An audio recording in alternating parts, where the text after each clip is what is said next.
අපි අද යම් ෆ්ලයිට් ෆුඩ් කන්න. මේ තමා මගේ ෆස්ට් ෆ්ලයිට් ෆුඩ් එක්ස්පීරියන්ස් එක.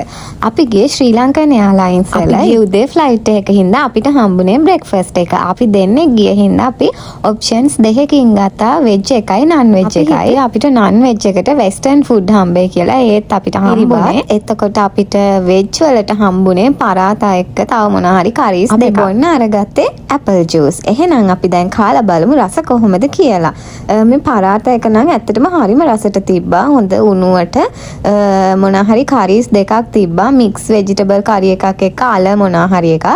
ඉතින් ඒ දෙක නම් හොඳ රසට තිබ්බා. ඊළඟට අපි කාලා බලමු කිරිබත් වල රස. මම ගොඩාක් වීඩියෝස් වල දැකලා තියෙනවා මේ ශ්‍රී ලංකන් එයාර්ලයින්ස් එකේ කිරිබත් එක හරිම රසයි කියලා. මේ කිරිබත් එකට හම්බුනේ සුදු කිරිබත් කෑල්ලයි රතු කිරිබත් කෑල්ලයි සීනි සම්බෝල එක්ක චිකන් කරි එකක්. ඇත්තටම කට්ටිය කියනවා වගේ ඒ කිරිබත් එකත් මාරම රසයි, සීනි සම්බෝල එකත් රසයි, චිකන් කරි එකත් රසයි. මට හිතුණා සුදු කිරිබත් එකට වඩා රතු එක චුට්ටක් විතර රස වැඩි කියලා. ඩෙසර්ට් එකට හම්බුනේ ෆ්‍රෙෂ් කට් ෆෘට් එක යෝගර්ට් එක. මෙතන තිබ්බ අන්නාසි කෑල්ලක්, කොමඩු කෑලි දෙකක්, එක ගස් ලැබු කෑල්ලක්. පළතුරු ඉතින් කොහොමත් රසයිනේ. හැබැයි මේ පළතුරු වල අර දිය රහ ගතිය නම් චුට්ටක් තිබ්බේ නැහැ.